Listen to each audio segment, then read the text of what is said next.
is Frankly Speaking with Muyiwa Afolabi. Enjoy. Hello, ladies and gentlemen. Good morning to you all. Hope you're doing great this morning. Welcome to Frankly Speaking, your favorite business and career mindset talk show on radio. My name is Muyiwa Afolabi. It's a pleasure to share with you again this morning. Today, let's talk about your net worth.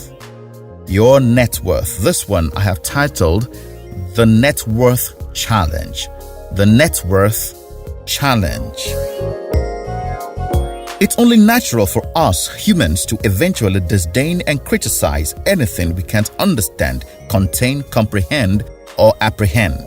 For example, it's natural for a man to, after some time, begin to criticize and disdain a lady he's been wooing for a very long time without success. It's also natural for someone to begin to speak ill of an organization he's been seeking employment into for a very long time without success. It's also normal to disdain traveling to a country that has denied you visa again and again without any good reason. It's natural as humans to start speaking ill and criticizing anything we wanted initially but couldn't get eventually. Dear friends, I've never come across a young child or even a teenager that wants to turn out a poor adult in life. I've never met a teenager who subscribes to poverty as a preferred way of life. Every young person I know looks forward to a very rich and successful financial future. They want good cars, beautiful homes, lovely clothes, exciting travels, and a very rich and respectable life of financial abundance. No young person wants to live a life of poverty or penury in future. However, after trying so hard and working so hard, if things don't align with their expectations and the money appears to be eluding them as adults, they then change their perspective and opinion about becoming rich. They begin to criticize and even condemn the pursuit of riches and the rich in general.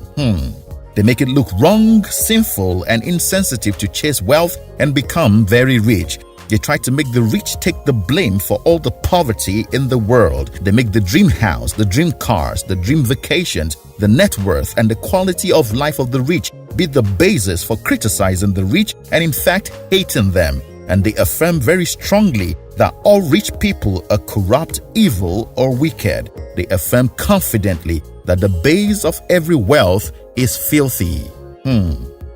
Some who are religious will begin to search for scriptures vindicating the poor and condemning the rich, and they deliberately ignore scriptures that encourage blessings, riches, and leaving an inheritance for one's children's children. Truth be told, many who are this way choose to be like this because they probably failed at what the legitimately rich succeeded at. If the same critics encounter an opportunity to become rich as well, they wouldn't dare turn it down. I believe financial surplus is truly the dream of every natural human. My dear friends, as you listen to me this morning, please, what is your net worth? Your net worth simply means the amount by which your assets exceeds your liabilities. Do you actually have more assets than liabilities today? Are your assets growing at a faster rate than your liabilities? What would your net worth be in another 5 years? Do you have a plan and a process in place to expand the gap between your liabilities and your assets? Truth is, your liabilities will keep growing whether you like it or not, but a progressive person will make deliberate attempts to grow his assets over liabilities and in fact keep widening the gap as time progresses. To achieve this, you cannot ignore the modern principles and secrets to wealth creation. When seasons change, when situations change, when dynamics change, the wise option is simply to recognize, acknowledge, and align with the change in order to survive the change. The reason many remain broke and indebted is the refusal to embrace environmental transformation and dynamics. Many simply ignore the realities of their operating environment and keep using primitive ideas and methods, holding on to failing opinions, theories, and routines that's obviously failing. Check the numbers. If you doubt it, go and investigate this. Less than 10% of people in paid employment today in Nigeria are true and honest millionaires. Most multimillionaires in paid employment in Nigeria today are not honest and not real millionaires. They obviously live above their means and some are highly indebted. The expensive cars, expensive homes, and lavish lifestyle of most people in paid employment are funded by illegality or indebtedness. Less than 10% are legitimate millionaires with positive net worth. Check it. This is simply because the era when one could live a very comfortable life and sustain a positive net worth on salary in Nigeria is long over. Our economic structure and policies, ethics and priorities, wealth distribution and social values have nullified this possibility.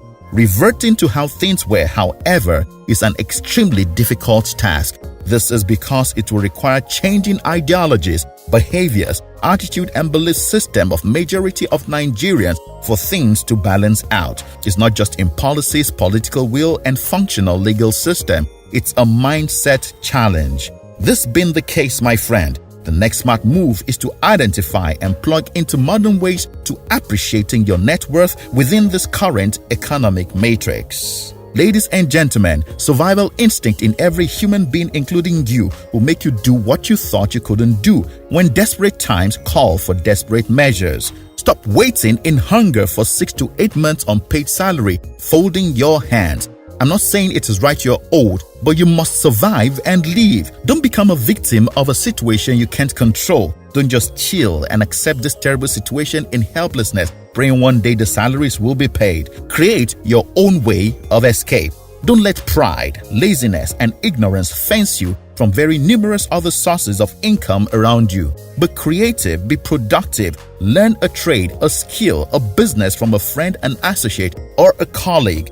Offer a service, do something that will bring you money.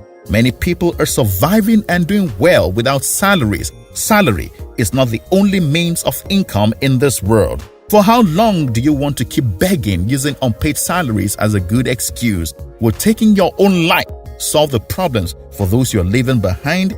Don't give up. Don't lose hope. Wake up and get up. Being fired from your job is not the end of your life also.